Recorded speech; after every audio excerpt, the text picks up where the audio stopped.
उपाय ठीक ठीक अपनाना चाहिए। ये साधन यदि ठीक होंगे, बराबर होंगे तो साध्य की सिद्धि होगी, कारण होंगे तो कार्य की सिद्धि होगी। ये कारण कार्य की व्यवस्था दुनिया समझती नहीं है, पर सिस्टम तो यही है इस सृष्टि का कि बिना साधन के साध्य की सिद्धि होती नहीं है। आप ही बताइए, कुम्हार को घड़ा बनाया है, बिना चाक चीवर के बना लेगा? जुलाहे को कपड़ा बनाना है तो बिना उसके जो तुरी बेम इत्यादि हैं, जो इंस्ट्रूमेंट्स हैं, उनके बिना कपड़ा बना लेगा? नहीं बना सकता है। वो साधन अनिवार्य हैं। वो कुम्हार कितना भी एक्सपर्ट क्यों न रहे, कितने कितने वर्षों से भले उसने घड़े क्यों न बनाए हों, जुलाहा क्यों ही कितना एक्सपर्ट क्यों न रहे, लेकिन बिना साधन के कार्य कोई नहीं कर सकता। इसी तरह से आपको जे त्रिभुवन में जीवन सुख चाहे, यदि आप सुख चाहते हैं तो जिन साधनों से सुख मिलने वाला है उन साधनों को जानना, मानना, पहचानना होगा, अपनाना होगा। जब तक सुख के साधनों को नहीं जानेंगे, नहीं मानेंगे, नहीं अपनाएंगे, आप कितना ही प्रसाद कर लें, कितनी ही बुद्धि लगा लें, कितना ही समय लगा दें, कार्य की सिद्धि तो नहीं होगी। आप ही बताइए, जिसको घी चाहिए हो पानी को बिलो रहा है, अनादि से बिलोता चला आ रहा है, अब वो ये सोचे अभी तक नहीं निकला, आगे तो निकलेगा, तो पानी को बिलोगा तो घी निकलेगा। ये सारी दुनिया यही कर रही है। सारा संसार पानी को बिलो रहा है, घी पाने के लिए, नवनीत मक्खन पाने के लिए। ये सब चाहते तो हैं अनाज, लेकिन पत्थर के ऊपर खेती कर रहे हैं। बोलो होगी खेती, फसल निकलेगी? तो यही यहाँ पर बताया जा रहा है कि सारे केवल ज्ञान का सार, दिव्य ध्वनि के सार, दासांग जनवाणी माता का सार बताया जा रहा है कि सुख कहाँ है, सुख का अधिकारी कौन है, किसे सुख मिलेगा, कौन सुखी होगा, कितने अंशों में सुखी होगा। दो ही तो शब्द हैं, सुख चाहे दुख ते भाई। सुख चाहते हैं, दुख से डरते हैं, तो सुख कहाँ कैसे मिलेगा और दुख से कैसे बचोगे, ये यहाँ बताया जा रहा है। उसके लिए आपके पास टाइम नहीं है। आप उसे समझना नहीं चाहते हैं, सुनना नहीं चाहते हैं, उसे आत्मसात नहीं करना चाहते हैं, जीवन में नहीं उतारना चाहते हैं, तो बराबर अनादिकाल से जैसे दुख भोगते चले आ रहे हैं, अनंत काल तक वैसे ही दुख भोगते चले जाएंगे। ज्ञान वही है जिससे जीव अपने आचरण को सुधारता है, आचार विचार को अच्छा बनाता है, अपने रत्नत्रय की संयम की रक्षा करता है। यदि ये नहीं कर रहा है तो उसका ज्ञान सम्यक ज्ञान नहीं है, वास्तविक ज्ञान नहीं है। गिनते जाइए आप। ज्ञानी वो है जो शारीरिक सुख से विरक्त होता है। जो शारीरिक सुख में आसक्त है वो अज्ञानी है। आचार्य महाराज ने एक हाई को लिखा है, ध्यान से सुने सब। साधना छोड़ काय में रत होना कायरता है। साधना छोड़ काय में रत होना कायरता है। अब आप देख लीजिए, दुनिया के कितने प्राणी साधना कर रहे हैं और कितने प्राणी शारीरिक सुख से विरक्त हैं। जो आत्म कल्याण में कम जोर लगाता है वो कमजोर माना जाता है। आत्म कल्याण में जो कम जोर लगाता है वो कमजोर माना जाता है। तो आप इस सूत्रों के आधार पर, आचार्य महाराज के हाइको के आधार पर आप मिलान कर लीजिए, कितने लोग आत्म कल्याण में जोर लगा रहे हैं, कितने लोग शारीरिक सुख से विरक्त हैं, कितने लोग आत्म साधना के लिए प्रयत्नशील हैं। जितने हैं वो उतने सम्यक ज्ञानी मान के चलिए। जो काय में रत हैं, शरीर सुख में आसक्त हैं, सुखिया स्वभावी हैं, भोगी हैं, आलसी हैं, वे सब मिथ्या ज्ञानी हैं। वर्तमान में भी दुखी हैं और भविष्य में भी पक्का 100% दुखी रहेंगे। क्योंकि शास्त्रों में लिखा है जो शरीर सुख में आसक्त है वो आत्मा को धोखा दे रहा है, आत्मा को ठग रहा है। आत्मा की अवनति कर रहा है, आत्मा को दुर्गति में ले जाने की तैयारी कर रहा है। इसमें कोई संदेह नहीं है। तो सम्यक ज्ञानी वही है जो शरीर सुख से विरक्त है, शरीर सुख में आसक्त नहीं है। और जो शरीर सुख में आसक्त है वो अज्ञानी है। जो पापों से बचने की कोशिश करता है, पापों से बचता है, वो ज्ञानी है। जो पापों से डरता भी नहीं है, बचने की कोशिश भी नहीं करता है, पाप को पाप भी नहीं समझता है, वो अज्ञानी है। जो परिणामों की निर्मलता की ओर ध्यान रखता है, परिणामों की विशुद्धि बढ़ाता है, वो ज्ञानी है। जिसको अपने परिणामों का परिणाम ही नहीं मालूम, वो अज्ञानी है।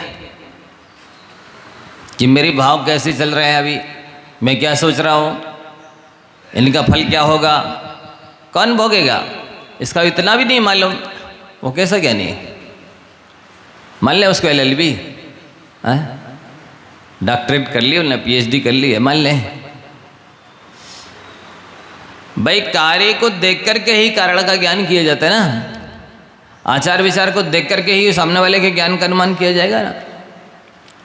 इसका ऐसा आचार विचार है, ऐसे इसके शब्द हैं, इसका मतलब इसके पास इतना ज्ञान है।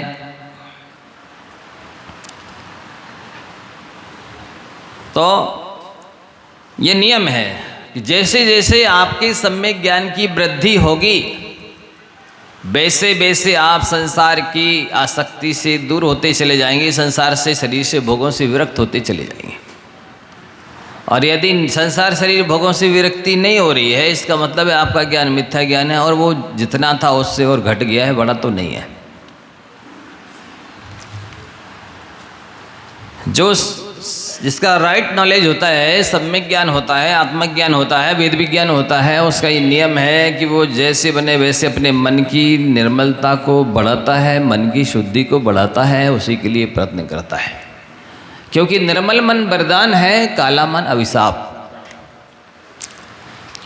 और कोई दूसरा आपको अभिशाप देने वाला नहीं है। दूसरे में किसी में अभिशाप देने की, बद्दुआ देने की सामर्थ्य नहीं है। आपका काला मन, आपका कठोर मन, आपका विषयासक्त मन ही आपकी आत्मा को अभिशाप दे रहा है, बद्दुआ दे रहा है। वही काला मन आपकी आत्मा को दुर्गति में ले जाने वाला है। दूसरा कौन ले जाएगा, किसी में सामर्थ्य नहीं है। तो ज्ञानी की पहचान है कि वो जैसे जैसे उसका ज्ञान बढ़ता चला जाता है, वो अपने मन की निर्मलता को बढ़ाता चला जाता है, मन की शुद्धि को बढ़ाता चला जाता है। उसका सारा प्रयत्न है, जैसे पायलट होता है ना, उसका सारा ध्यान उसके चलाने में ही केंद्रित होता है। पायलट वो कोई भी फ्लाइट या हेलीकॉप्टर चला रहा है तो उस पर ही ध्यान रहेगा ना, सारा ध्यान केंद्रित रहेगा। कोई ड्राइवर 3 दिन से ना सोया हो और फिर भी चौथे दिन रात्रि को यात्रा कर रहा है, तब भी 1 मिनट के लिए भी उसका ध्यान कहीं अन्यत्र नहीं जाएगा। वो 1 मिनट के लिए भी नींद नहीं लेगा कि नहीं 1 आध मिनट तो ले लेते हैं, ले लेगा? नहीं लेगा। उसका सारा ध्यान कहाँ केंद्रित रहेगा? गाड़ी चलाने में रहेगा, गाड़ी को संभालने में, उसका बैलेंस बनाने में रहेगा। ठीक है, ऐसे ही जो सम्यक ज्ञानी होता है, उसका सारा ध्यान मन की ओर रहता है कि मेरा मन अब कहाँ जा रहा है, अब क्या चाह रहा है, कितना विरक्त हुआ विषयों से, कितना शरीर से विरक्त हुआ, कितना संसार से विरक्त हुआ, कितना देवशास्त्र गुरु के प्रति अनुरक्त हुआ है। ये दिनों दिन वो परीक्षा करता है, जांच करता है। यही तो साधना है, और क्या है। पवित्र मन ही तीर्थ है, निर्मल मन ही वरदान है। हम तो रोज जाते, हर महीने जाते, सम्मेलन से कर तीर्थ यात्रा ही करते रहते। यदि आपका मन की निर्मलता की ओर ध्यान नहीं है, तो किसी ने बहुत अच्छा लिखा, तीर्थ तीर्थ ना फेरे, तीर्थ तारत नाए, थिर वहे ते तिर गए, अथिर तीर्थ है लाए। क्या लिखा? तीर्थ तीर्थ ना फेरे, तीर्थ तारत नाए, और थिर भये ते तिर गए, अथिर तीर्थ है लाए। हम तीर्थ यात्रा का निषेध नहीं कर रहे, हम किस बात के लिए जोर दे रहे हैं? आप अपने परिणामों की निर्मलता की ओर ध्यान दीजिए।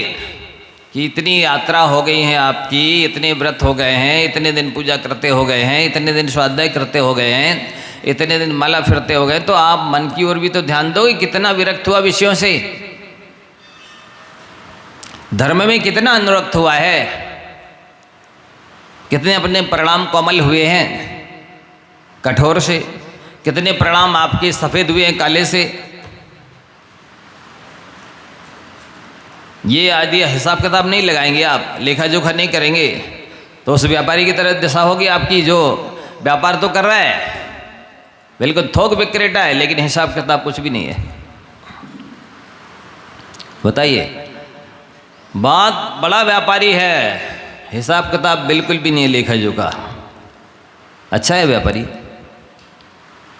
इसी तरह खूब धर्म में लगा है, लेकिन ये पता ही नहीं है कि धर्म किया किस लिए जाता है,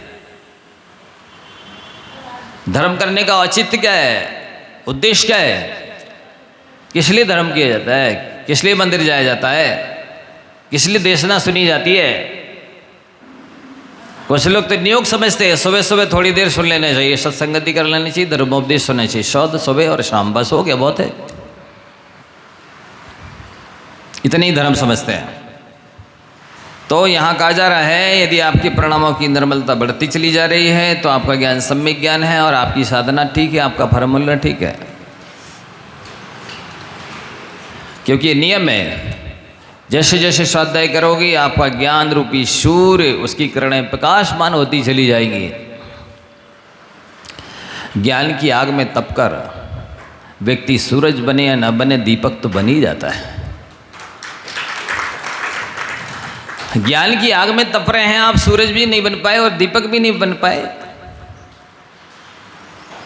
तो क्या लाभ हुआ। तो सूर्य की किरणों की तरह स्वाध्याय करने और सुनने वाले का ज्ञान प्रकाशमान हो जाता है और चारित्र चंद्रमा की तरह चमकने लगता है, निर्मल हो जाता है। और मोक्ष लक्ष्मी के समागम में उत्सुक साधकों ने, साधुओं ने, मुनियों ने इस शांति के महायुद्ध में, कौन से महायुद्ध में, शांति के महायुद्ध में किसे हराना है, किसके द्वारा हराना है, राग रूपी शत्रु को ज्ञान रूपी अस्त्र से हराना है। राग रूपी शत्रु को ज्ञान रूपी अस्त्र के द्वारा हराना है। अनादिकाल से लेकर के अनंतानंद सिद्ध परमेष्ठियों ने इसी राग रूपी शत्रु को इस ज्ञान रूपी शस्त्र के माध्यम से ही मार गिराया है, विजय हासिल की है, मुक्ति प्राप्त की है।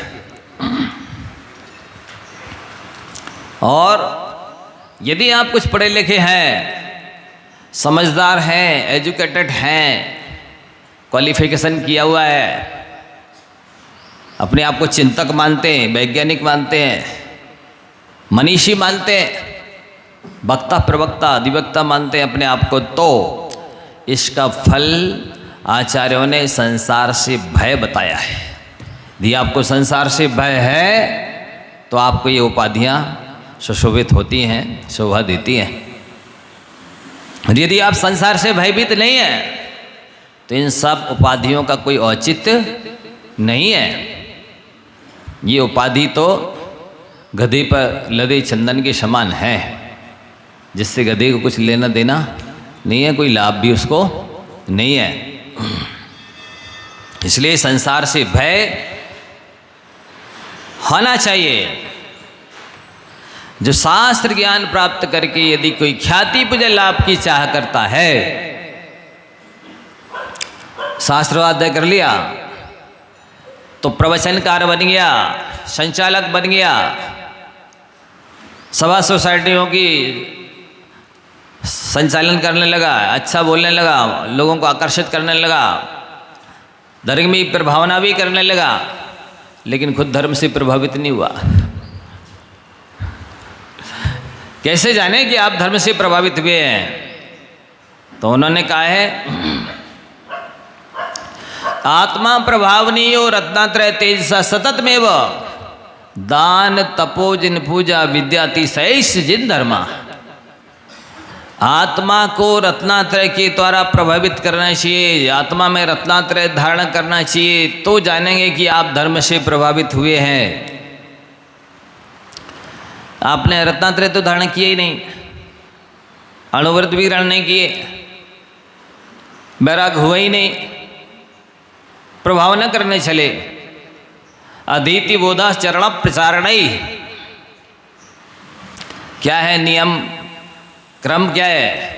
अधीति पढ़ो, बोधा उसको समझो, चरण प्रचारण आचरण में लाओ, फिर प्रचार करो। अधीति बोधा चरण प्रचारण ही एक क्रम बताया है। प्रचार प्रसार कर रहे हैं, किसके द्वारा कर रहे हैं, किसका कर रहे हैं? ज्ञान के द्वारा धर्म का प्रचार प्रसार कर रहे हैं। वो स्थायी नहीं होगा। स्थायी प्रचार प्रसार तो आपके आचरण से होगा, आपके व्यवहार से होगा, आपके जीवन जीने की शैली को देख करके होगा।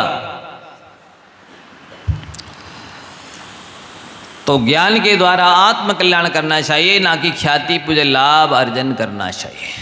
आचार्यों ने यहाँ तक कहा कि यदि आप ज्ञान को ख्याति पूज्य लाभ का साधन बनाते हैं तो इसका मतलब ये है कि जैसे कोई व्यक्ति धनार्जन के लिए माँ को वेश्या बनाता है, वैसे आपने धर्म को धन का साधन बनाया है।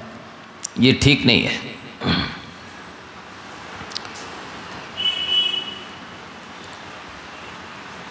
आपने अमृत को विष का साधन बना लिया। ज्ञान तो आत्मा को अजर अमर बनाता है, सुखी बनाता है। और आप ख्याति पूज्य लाभ का अर्जन कर रहे हैं, उससे शास्त्रार्थ कर रहे हैं, वाद विवाद बहस कर रहे हैं, तो आपने उस ज्ञान को जो अमृत था विष बना दिया। लालम मद दर्प हरम माद्यति यह तस्य तैन को वैद्या अमृतम यद विषम जातम तस्य चिकित्सा कथम क्रियेत। कह रहे हैं ज्ञान कैसा है? राणम मद दर्प हरम। ज्ञान व्यक्ति के अंदर के जो मद हैं, ज्ञान का, पूजा का, कुल का, बल का, रिद्धि का, तप का, शरीर का, जो 8 मद है ना, इन सब मदों को हरने वाला है ज्ञान।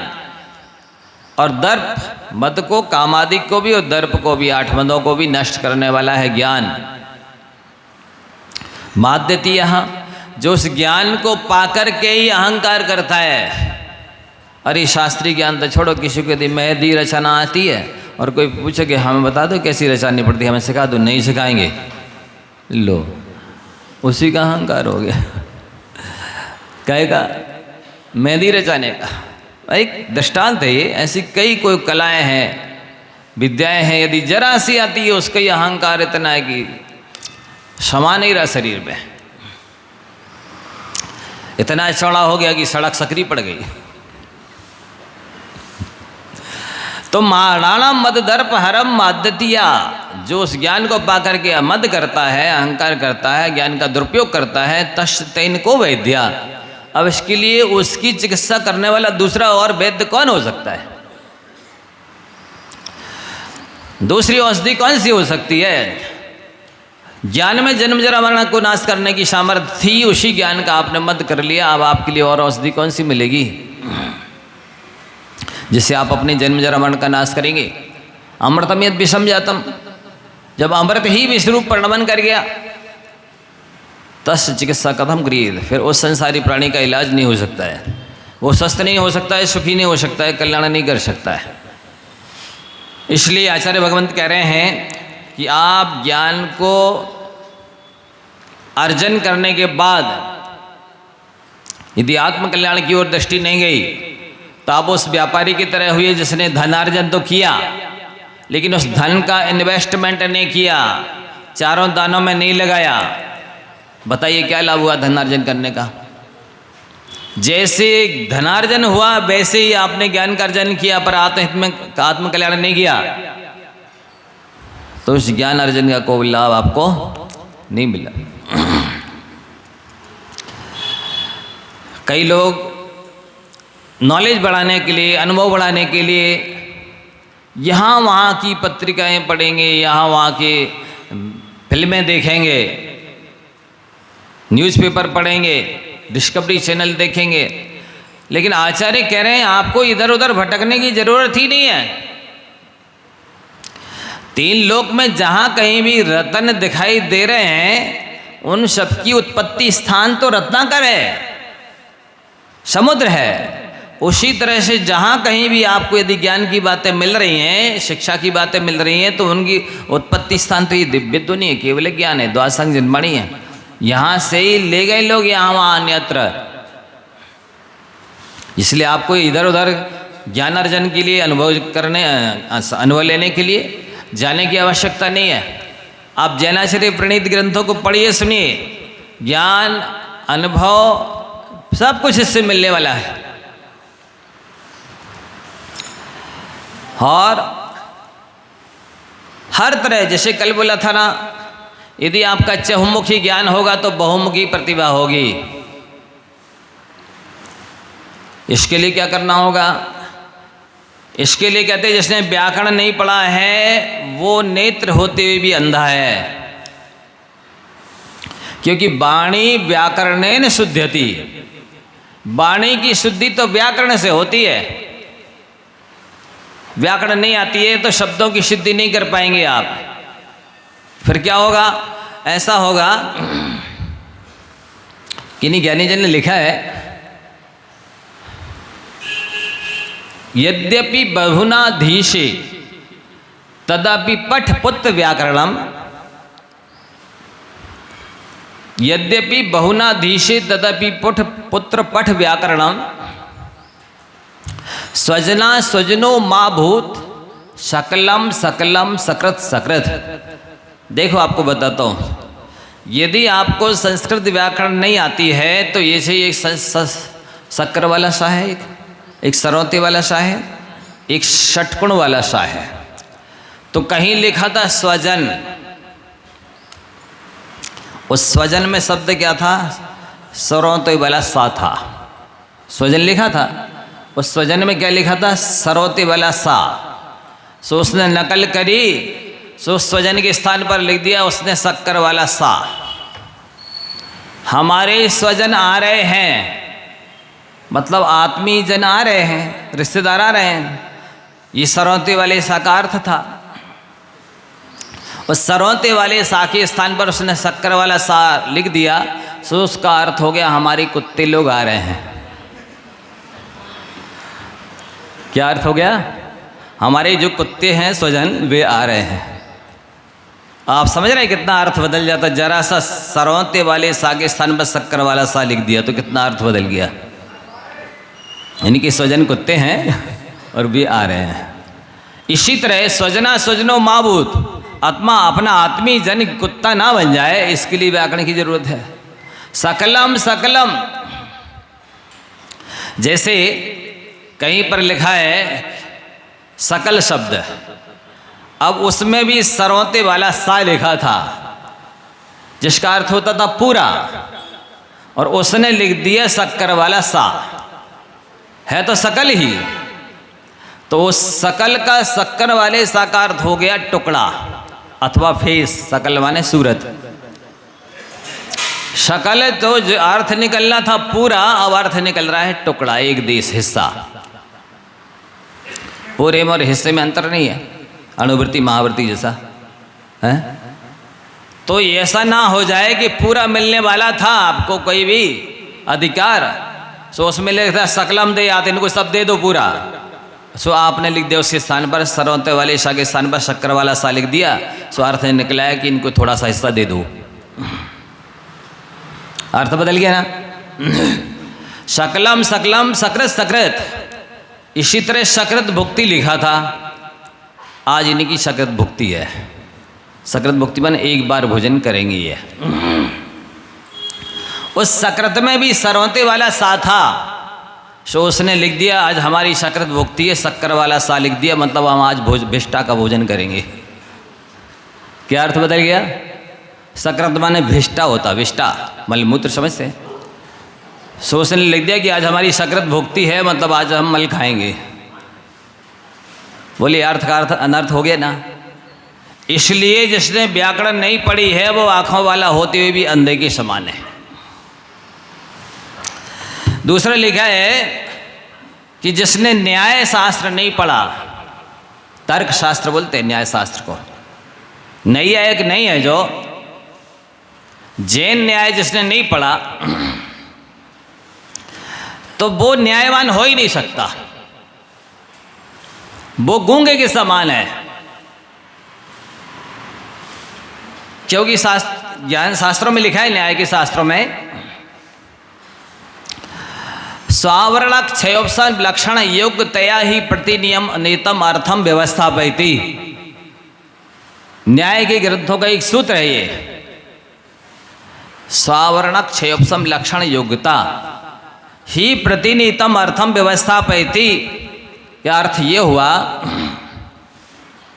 जो न्याय पढ़ा है वो समझता है कि आपके पास जो कुछ भी है तत्संबंधी आवरण कर्म का क्षेपसम आपके पास है, लाभांतराय कर्म का क्षेपसम आपके पास है, इसलिए वो चीज़ आपके पास है।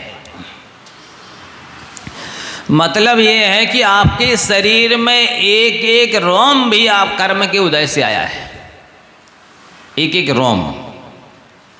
बिना कर्म के आपके शरीर में रोम भी नहीं आता। शरीर का जो आकार प्रकार है, रचना संरचना है, शरीर की जो बनावट है वो कर्म के उदय से हुई है। सो शरीर इसी तरह से, शरीर के अलावा जितनी भी भोगोपभोग की सामग्री है, जितने भी संयोग हैं, वे सब कर्मोदय जन्य हैं। बिना कर्म के उदय के किसी भी का संयोग और वियोग होता नहीं है। ये यदि न्याय के सूत्र का श्रद्धान होगा तो आर्त रौद्र ध्यान से बच जाएंगे, इष्ट वियोग और अनिष्ट संयोग नाम के आर्त ध्यान से बच जाएंगे। अनिष्ट का संयोग हुआ है तो मेरे कर्म के उदय से, और इष्ट का वियोग हुआ है तो मेरे कर्म के उदय से। इसमें किसी का हाथ नहीं है, और हाथ होगा तो निमित्त के रूप में है, उपादान तो मेरा कर्म है। और जब इस अपने कर्म को उपादान मानोगे, मैं ही इसका कर्ता भोक्ता स्वामी हूँ, इसमें किसी का हाथ नहीं है, हस्तक्षेप नहीं है, तो आप फिर दूसरे से राग द्वेष क्यों करेंगे? दूसरे को शत्रु क्यों मानेंगे? ये राग द्वेष मिट जाएंगे। ये अंदर का जो भ्रम है, गलत धारणा है, वो सारी मिट जाएगी। क्योंकि हम ही तो हैं इसके कर्ता भोक्ता स्वामी। हम जैसा लिख करके लाए हैं कर्म साथ में भाग्य, वैसा ही तो यहाँ पर सिचुएशन बन रही है, स्थिति बन रही है। अच्छी और प्रतिकूल और अनुकूल परिस्थिति मेरे कर्म के उदय से बन रही है। वो न्याय का पढ़ने वाला जानता है ये भी गुजर जाएगा। यदि अच्छी स्थिति है, अनुकूलता है, सौभाग्य है, तो ये भी गुजर जाने वाला है। प्रतिकूलता है, गरीबी है, दरिद्रता है, रोग है, तो ये भी गुजर जाने वाला है। संसार की कोई भी स्थिति, कोई भी अवस्था, कोई भी सिचुएशन, परिस्थिति स्थायी नहीं है। क्यों नहीं है? क्योंकि ये पर्याय है, और पर्याय परिवर्तनशील होती है। परिवर्तनीय संसार मृता को बना जाते। इस परिवर्तनशील संसार में मरने के बाद कौन जन्म नहीं लेता है? ये नियम ही है कि जिसने जन्म लिया है वो मरेगा, और जो मर गया है वो नियम से जन्म लेगा। इसको तो केवल अरिहंत परमेष्ठी ही टाल सकते हैं, सिद्ध परमेष्ठी। बाकी संसारी प्राणी इससे बच ही नहीं सकते। तो ये न्याय का ज्ञान होता है तो इतना वो बिल्कुल दृढ़ रहता, आस्थावान, सुमेरु की तरह उसकी आस्था रहती है। आत्मा परमात्मा के प्रति भी, पुण्य पाप के प्रति भी, अपने किए हुए कर्म के प्रति भी, स्वर्ग नरक के प्रति वो दृढ़ आस्थावान होता है जिसने न्याय पढ़ा है। और जो न्यायवान नहीं है, न्याय नहीं पढ़ा, वो अन्यायी है। वो दृढ़ आस्थावान नहीं होता है, वो ढुलमुल श्रद्धान वाला होता है, चलायमान श्रद्धान वाला होता है। जैसे अन्य लोग हैं ना, कभी कहते हैं कि एको ब्रह्मा नास्ति द्वितीया, इस जगत में मात्र एक ब्रह्मा है, दूसरा कोई नहीं है, और हम सब क्या हैं? बोले जैसे सूरज एक होता है, उसकी हजारों लाखों किरणें होती ना, इसी तरह हम लोग ब्रह्मा के अंश हैं। क्या है? आप लोग ब्रह्मा के अंश है ना, ऐसा वो मानते हैं। वो कहते हैं कि मालिक की मर्जी के बिना कुछ नहीं होता, मालिक की मर्जी से चलती है दुनिया सारी। आप लोग भी भजन गाने लगते, सुनने लगते हैं। मुझे लगता है ऐसा कि इनके पास बुद्धि थोड़ी बहुत भी है कि नहीं। मालिक की मर्जी से चल रही है दुनिया। दुनिया बसाने वाले तेरे मन में क्या समाई, कैसा भजन गाते? काहे को दुनिया बनाई, काहे को दुनिया। आचार्य महाराज कहते हैं अरे ऐसा मत बोलो, ऐसा बोलो, दुनिया बसाने वाले तूने दुनिया काहे को बसाई? तूने बसाई है दुनिया, किसी दूसरे ने दुनिया नहीं बनाई है। और ये दुनिया जब तक आप चाहेंगे तभी तक बसी रहेगी, और जब जिस दिन ठान लेंगे कि नहीं ये दुनिया हमको अब नहीं बसाना, तो ये दुनिया समाप्त हो जाएगी। ये 343 घनारों प्रमाण लोक समाप्त नहीं हो जाएगा, आपका संसार समाप्त हो जाएगा। ये सृष्टि तो अनादि निधन है, अनादि काल से चली आई है, अनंत काल तक चलती रहेगी। इसको ना कोई बनाने वाला है, ना कोई रक्षा करने वाला है, ना कोई संहार करने वाला है। यदि कोई ब्रह्मा विष्णु महेश है तो ये आत्मा, संसारी आत्मा ही ब्रह्मा विष्णु महेश है, स्वयं की सृष्टि, स्वयं के संसार की। तो ऐसा न्याय यदि आपको नहीं आता तो आप गूंगे के समान है, बोलते तो बनता है, लेकिन वाणी व्याकरण ने शुद्धति, वाणी की शुद्धि तो व्याकरण से होती है, बिना व्याकरण के कोई शुद्ध नहीं बोल सकता। कैसे गायक हो, कैसी वक्ता प्रवक्ता अधिवक्ता हो, उसमें व्याकरण नहीं आती है तो शुद्ध शब्द नहीं बोल सकता है, और यदि न्याय नहीं आता है तो वो गूंगे के समान है, न्याय कर ही नहीं सकता। वो अन्यायी है, उसको विश्वास है ही नहीं किसी चीज पर स्थायी। इसलिए हम लोगों को जब न्याय पढ़ाया गया था ना, उससे इतनी तर्कणा शक्ति बढ़ जाती है, इतनी बुद्धि तीक्ष्ण हो जाती है, पैनी हो जाती है। आप कोई भी प्रश्न कर लीजिए, पूछ लीजिए, पूछना हो तो तत्काल जवाब देने की क्षमता उत्पन्न हो जाती है। कोई न्यायवान की बात को काट नहीं सकता, जो बोल दिया है वो सिद्ध करके बताएंगे। एक बार बम्बई गए 10 लक्षण में प्रवचन करने, सुबह प्रवचन हुआ कि आत्मकल्याण करना बहुत कठिन है। हम निकल गया प्रवचन में चिंतन में, और शाम को अबुद्धिपूर्वक निकल गया आत्मकल्याण करना बहुत कठिन है। कठिन निकला सुबह, तो शाम को निकल गया सरल है। उससे विपरीत कथन हो गया। एक सज्जन खड़े हो गए, ब्रह्मचारी अवस्था की बात, बोले भैया जी आपने सुबह कहा था कि कठिन है, आप कह रहे सरल है। तो वो सुबह कहा था वो सही है कि जी सही है? आप ही ने बोला है, और दोनों विरुद्ध बातें हैं। मैंने तुरंत उनसे कहा भाई साहब ऐसा है, वो भी सही है और ये भी सही है। बोले दोनों सही कैसे हो सकते, कठिन भी और सरल भी है, एक कोई सही होगा? मैंने कहा नहीं दोनों सही है। बोले कैसे? बोले कहा जिसने इंद्रियों को जीत लिया उसके लिए सरल, जिसने इंद्रियों को नहीं जीता उसके लिए कठिन। तो जो बोला गया है वो सही है। अब वो अपेक्षा समझना है किसके बस की बात, न्याय जिसने पढ़ा है उसकी बस की बात है। इसलिए न्याय आवश्यक है कि कौन सा कथन किस अपेक्षा से किया जा रहा। कथन करना महत्वपूर्ण नहीं है, कथन को समझना महत्वपूर्ण नहीं है, किस उद्देश्य से किया गया है और किस उद्देश्य से आपने समझा है, वो महत्वपूर्ण है। इसलिए न्याय के ग्रंथ पढ़ने चाहिए। परीक्षा मोक्ष है, आलाप पद्धति है, न्याय दीपिका है, ये बहुत सारे ग्रंथ जैनाचार्यों ने लिखे हैं। अष्टसहस्री, जिसको अज्ञानी कहते कष्ट सहस्त्री और ज्ञानी जन कहते मिष्ट सहस्त्री। अष्टसहस्री एक ही है, अज्ञानी कहता कष्ट सहस्त्री है और ज्ञानी बोलता है मिष्ट सहस्त्री है। ये अष्ट सहस्त्री में क्या सर्वज्ञ सिद्धि की गई है, अज्ञानी कहता कोई सर्वज्ञ है ही नहीं। आप बोल दो सर्वज्ञ नहीं है कोई भी, हम कह रहे हैं। आप कहेंगे कैसे जाना आपने ये सर्वज्ञ है, मैं भी आपसे प्रश्न कर दूंगा आपने कैसे जाना कि सर्वज्ञ नहीं है? यदि आप 3 लोक 3 काल घूम आए हो, देख आए हो, तो आप ही तो सर्वज्ञ हो गए। फिर सर्वम या जानाति स सर्वज्ञ, जो सबको जानता है वही तो सर्वज्ञ होता है। आपने देख लिया है 3 लोक 3 काल को कि कोई भी सर्वज्ञ नहीं है, तो फिर दूसरा हो चाहे नहीं हो आप तो हैं ही सर्वज्ञ।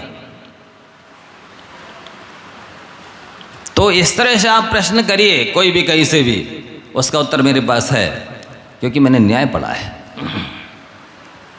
तो ये वक्ता जब होता है बोलने वाला, तो वो आत्मविश्वास के साथ बोलता है। किसी भी विषय पर पूछ लीजिए, आप तर्क वितर्क कर लीजिए, और मेरी बात को काटने की औकात हो सकती है तो काट के बता दीजिए। मैं जो कह रहा हूँ वो सिद्ध करके बताऊंगा, आगम के आदर्श से सिद्ध कर दूंगा। इसलिए व्याकरण भी होनी चाहिए और न्याय का ज्ञान भी होना चाहिए। और जैसे साहित्य नहीं आता है, वो साहित्य रहित व्यक्ति मोक्ष सदन को प्राप्त नहीं कर सकता। साहित्य सदन में प्रवेश करने के लिए भी वो पंगु के समान सिद्ध होगा, लंगड़ा होगा। और जिसको शब्दकोश नहीं आता है, नाममाला नहीं आती है, तो जैसे किसी के पास कोश नहीं है, खजाना नहीं है, तो वो दरिद्र है। इसी तरह जिसके पास शब्दकोश नहीं है, वो भी दरिद्र के समान है। एक शब्द के 11 अर्थ होते हैं। गो माने गाय, गो माने बैल, गो माने पृथ्वी, गो माने आकाश, गो माने दिशा, गो माने काल, गो माने वाणी, ऐसे 11 अर्थ हैं। अब किस प्रसंग में गो शब्द का क्या अर्थ लगाना है, आपको नाममाला आती होगी तो प्रसंग के अनुसार अर्थ लगा पाएंगे। सेंधवम अनय, सेंधव का अर्थ घोड़ा भी होता है, सेंधव का अर्थ नमक भी होता है। अब कोई व्यक्ति शेयर करने जा रहा है, उसने कहा सेंधवम अनय, उस समय आप नमक लाएंगे? नहीं, शेयर करने के लिए तो घोड़े की आवश्यकता है। भोजन करने बैठा है, उसने कहा सेंधवम अनय, वहाँ घोड़ा लाएंगे? नहीं, भोजन के समय तो नमक की आवश्यकता है। तो ये चहुमुखी ज्ञान कहलाता है। न्याय व्याकरण सिद्धांत साहित्य, ये भी चहुमुखी ज्ञान है। और प्रथमानुयोग, कर्णानुयोग, चरणानुयोग, द्रव्यानुयोग, चारों अनुयोग का ज्ञान होना, ये भी चहुमुखी ज्ञान है। जब ये ज्ञान होता है ना, अपने आप जैसे दर्पण को साफ कर देते हैं, सब कुछ झलकने लगता है। जैसे कोई बम्बई देख कर आया है, तो भले अभी बम्बई में नहीं बैठा, इधर बैठा है, तो भी उसके ज्ञान में बम्बई झलकती है। ऐसे ही शास्त्र जब पढ़ लेते हैं, तो भले हम 3 लोक में नहीं घूम रहे, नहीं गए, लेकिन वो 3 लोक हमारे ज्ञान में झलकता है। शास्त्रों में लिखा है कि ऊर्ध्वलोक में इतने स्वर्ग हैं, इतने ग्रीवेक हैं, इतने अनुदेश, इतने अनुत्तर हैं, वो हमको दिख रहे हैं, शास्त्र में पढ़े। इतने नीचे अधोलोक में नरक है, इसके नीचे निगोध है, एक राजू प्रमाण है, उसमें 5 स्थावर हैं, जीव ही जीव भरे हैं।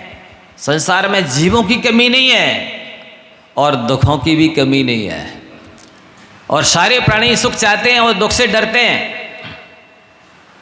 सो यहाँ वही कला सिखाई जा रही है, सुख कहाँ मिलेगा, कैसे मिलेगा, और दुख से कैसे बचोगे, कब बचोगे, उसके लिए आपको समझने सुनने की आवश्यकता है। ध्यान से समझिए, सुनिए। ये बात कहा जा रहा है कि ये गणधर देव ने जो 4 अंग लिखे, अनुयोग लिखे हैं, ये अप्रयोजन भूत नहीं है। लोग प्रयोजन भूत तत्व में क्या मानते हैं? केवल अध्यात्म में पढ़ लो तो प्रयोजन भूत तत्व कहलाया। आचार्य गुणभद्र महाराज जी ने आत्मानुशासन में सम्यक दर्शन के 10 भेद बताए हैं। सम्यक दर्शन में आस्था, निष्ठा, विश्वास, श्रद्धा, रुचि, प्रतीति, जिसके बल पर मोक्ष मार्ग में चला जाता है, जिसके बल पर आत्मकल्याण के लिए सन्नद्ध हुआ जाता है, वो 10 वेद हैं। सो एक सम्यक दर्शन प्रथमानुयोग के पढ़ने से होता है, एक सम्यक दर्शन चरणानुयोग के पढ़ने से होता है, एक सम्यक दर्शन कर्णानुयोग के पढ़ने से होता है, एक सम्यक दर्शन द्रव्यानुयोग के पढ़ने से होता है, एक सम्यक दर्शन देव के दर्शन से होता है, एक सम्यक दर्शन शास्त्र के पढ़ने से होता है, एक सम्यक दर्शन गुरु के दर्शन करने से होता है, एक सम्यक दर्शन विस्तार से शास्त्रों के पढ़ने से होता है, एक सम्यक दर्शन शुद्ध केवली के होता है, और 10वां सम्यक दर्शन परमावगाढ़ सम्यक दर्शन केवल ज्ञानी के होता है। ये 10 सम्यक दर्शन के भेद हैं। अब आप यदि किसी को अप्रयोजनभूत बताते हैं, निगलेक्ट करते हैं, उपेक्षित करते हैं कि ये अपने काम का नहीं है, ये तो मिथ्या दृष्टियों के काम का है, प्रारंभिक लोगों के काम का है, बच्चों के पढ़ने की चीज़ नहीं, गलत बात है। भगवान की दिव्य ध्वनि में अप्रयोजनभूत तो कुछ खिरता ही नहीं।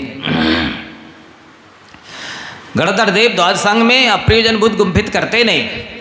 वीतरागी आचार्य अनावश्यक कुछ लिखते नहीं। जब वो भाषा समिति की धारी हितमित प्रिय बोलने के लिए आपसे कह रहे हैं, तो वो स्वयं क्या अहित बोलेंगे, अप्रिय लिखेंगे, अनावश्यक लिखेंगे? नहीं, इसलिए यदि आपके पास शक्ति है, समय है, बुद्धि है, तो आप चारों वन को पढ़िए।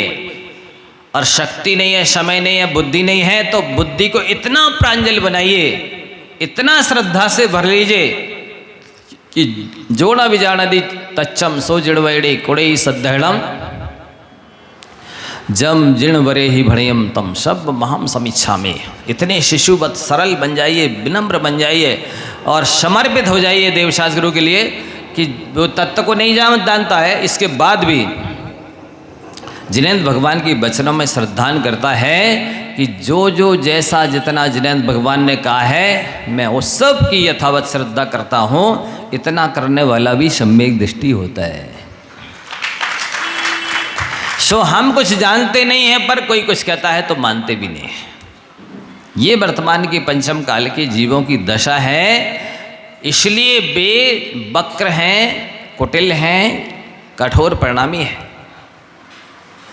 और साथ ही वर्तमान में भी दुखी हैं, मिथ्या दृष्टि भी है, भविष्य में भी दुखी रहेंगे, मिथ्या दृष्टि बने रहेंगे, वर्तमान में भी संसारी हैं, आगे भी संसारी बने रहेंगे।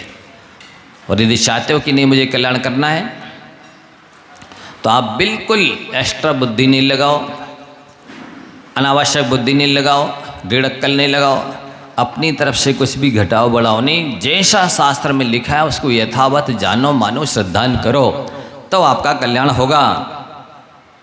क्योंकि जैसे अंगूठी यदि हीरे से जड़ी हो तो सबको नेत्र प्रिय होती है, ठीक इसी प्रकार से आपकी जो विद्या है, आपका जो ज्ञान है, आपने जो जाना है, पढ़ा है, लिखा है, यदि वो विनय से सहित है तो सबको आनंदित करता है, आह्लादित करता है, सुखी करता है। और ज्ञान तो है पर अहंकार से युक्त है तो वो मणियाँ सांप की तरह है। सांप के फण पर मणि तो लगाए, कौन लेगा बताइए? जिस सांप के मुंह में जहर भरा है, जिस सांप के मुंह में जहर भरा है उस सांप के फण की मणि कोई नहीं लेना चाहता।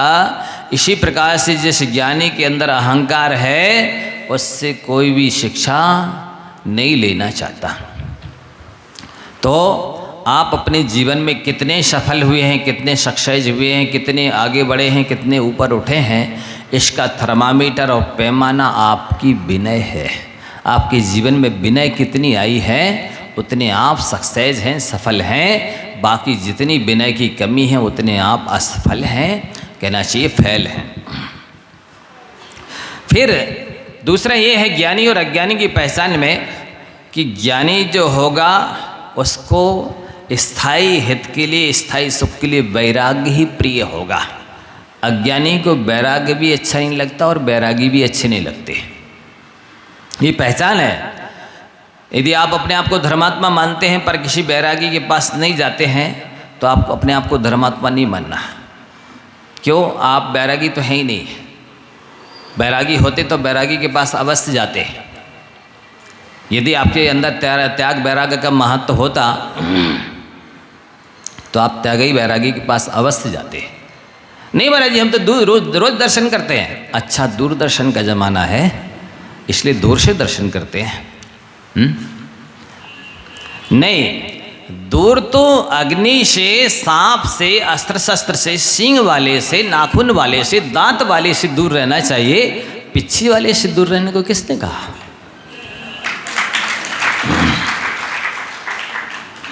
मैं किसी शास्त्र में पढ़ा है क्या?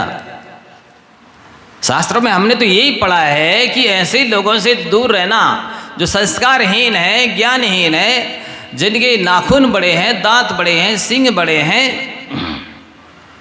अस्त्र शस्त्र लिए हैं, अविश्वसनीय है, विश्वास पात्र नहीं है, उनसे दूर रहना।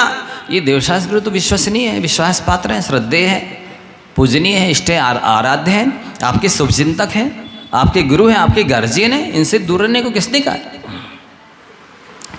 इनके तो जितने पास आप रहेंगे उतने ज़्यादा, जैसे इत्र बेचने के पास आप जितने पास में जाएंगे इत्र बेचने वाले के, उतनी ज़्यादा खुशबू आएगी, उतने तरह की खुशबू आएगी। बोलिए, दूर रहेंगे थोड़ी सी खुशबू एक आध सेकंड के लिए कि थोड़ी उस तरफ हवा चल जाएगी तो किंचित कदाचित आ जाएगी। वैसे तो नहीं आएगी। इसलिए आपको देव शास्त्रों के निकट रहना चाहिए। निकट रहेंगे आपको नियमशीन की प्रशस्त बरगड़ाएं जो उनका ऑरा है, जैसे भावमंडल होता है ना भगवान का, ऐसा प्रत्येक प्राणी का ऑरा होता है, आभामंडल होता है। उसके शरीर से आत्मा से किरणें निकलती हैं, बरगड़ाएं निकलती हैं। यदि वो त्यागी वैरागी है तो प्रशस्त बरगड़ाएं निकलेंगी, शुभ बरगड़ाएं निकलेंगी जो आपके तन मन को पवित्र करने में सक्षम है। और रागी दोषी कामी क्रोधी अज्ञानी होगा तो अप्रशस्त बरगड़ाएं निकलेंगी जो आपके तन मन को भी दूषित, बीमार, अस्वस्थ करने में सक्षम होती है। इसलिए प्रशस्त बरगड़ाओं वाले जो हैं, शुभ विचार वाले हैं, उनके तो निकट रहने करके अपने तन मन को पवित्र करने की कोशिश करनी चाहिए। आगे कहते हैं कि ज्ञानी को पहचान बताई जा रही है। ज्ञानी को सन्यास में आनंद आता है, अज्ञानी को संसार में आनंद आता है। अब किसी से पूछने की जरूरत नहीं है कि हम ज्ञानी हैं कि अज्ञानी हैं। आपको काय में आनंद आ रहा है? बोलो, संसार में आनंद आ रहा है कि सन्यास में आनंद आ रहा है? यदि संसार में आनंद आ रहा है तो आप अज्ञानी हैं, और सन्यास में आनंद आता है, सन्यासी के पास आनंद आता है, सन्यास धारण करने में आनंद आता है, तो आप ज्ञानी हैं। जो शांत चित्त होते हैं उनको स्थायी हित के लिए वैराग्य ही प्रिय होता है। मुनि शकल प्रति वैराग्य बड़ भागी, भाव भोगनते वैरागी। किसे बड़ा भागी का है? जिसके पास सोना चांदी वस्त्राभूषण है, कोठी बंगले हैं, उसे बड़ा भागी का? किसी का? मुनि शकल वृत्ति बड़ भागी, भाव भोगनते वैरागी। जो संसार शरीर भोगों से विरक्त हैं वे बड़भागी हैं। और शास्त्रों में लिखा है ना वैराग्यात परम भाग्यम, वैराग्य से बड़ा कोई बड़ा भाग्य नहीं होता है। वैरागी से बड़ा कोई बड़भागी नहीं होता है, पुण्यात्मा नहीं होता है, सौभाग्यशाली नहीं होता है। यदि किंचित भी आपके पास वैराग्य है तो आप किंचित पुण्यात्मा है, भाग्यवान है। किंचित भी वैराग्य नहीं है तो आप मान के चलिए मेरे से बड़ा पापी कोई नहीं है। कितनी जमीन जायदाद हो, वस्त्राभूषण हो, भोगोपभोग की सामग्री फैसिलिटी हो, इसके बाद भी अपने आप को पापी मानना, यदि आपको जरा भी वैराग्य नहीं है संसार शरीर भोगों से, तो ना वैराग्यात परम भाग्यम। वैराग्य सबसे दुर्लभ चीज़ है। वैराग्य बहुत उत्तम चीज़ है। यदि संसार से निकालने की सामर्थ, मोक्ष भेजने की सामर्थ किसी में है तो वो है एक वैराग्य। इसलिए हमारा आपसे कहना है कि आप जितना ज़्यादा स्वाध्याय करेंगे, सुनेंगे, आप संसार से, शरीर से, भोगों से उतने ज़्यादा विरक्त होते चले जाएंगे। और जितने ज़्यादा आप संसार से विरक्त होते चले जाएंगे उतने मोक्ष के निकट पहुंच जाएंगे। अतः आपको भले रूप ना हो, भले धन ना हो, भले भोगोपभोग की सामग्री ना हो, भले लौकिक पढ़ाई ना हो और संसार की कोई भी वस्तु ना हो, लेकिन यदि आपको शास्त्रों का ज्ञान है तो आप सभा में शोभायमान होंगे जैसे कि हंस शोभायमान होता है सरोवर के मध्य में। और यदि आपके पास ज्ञान नहीं है तो आप उस तरह से होंगे जिस तरह से बगुला होता है हंसों के बीच में। तो आप हंस बने, बगुला ना बने।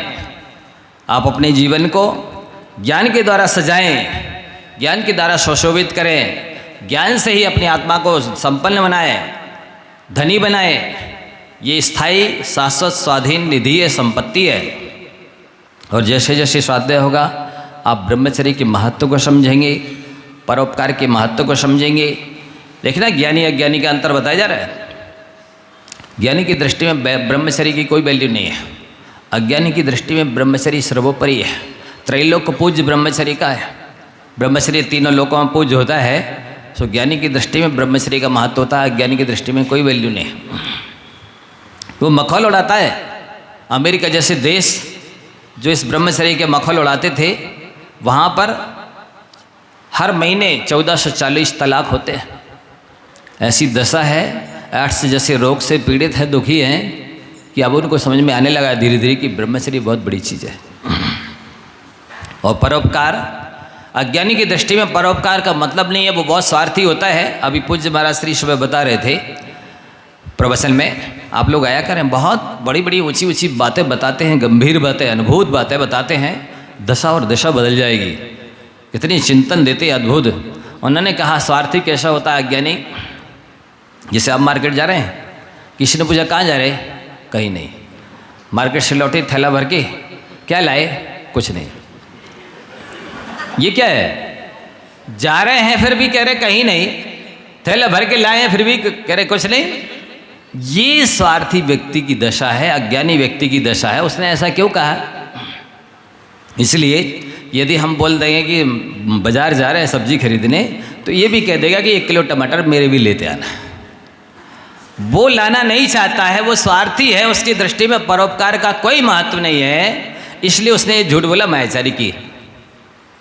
अब लाया है और क्या लाए, बोला कुछ नहीं। इसमें क्या है, बता देंगे कि ये सामान लाए हैं, तो हो सकता है ये मांग लेंगे थोड़ा सा हमें दे दो यार, आज हम नहीं जा पा रहे बाजार।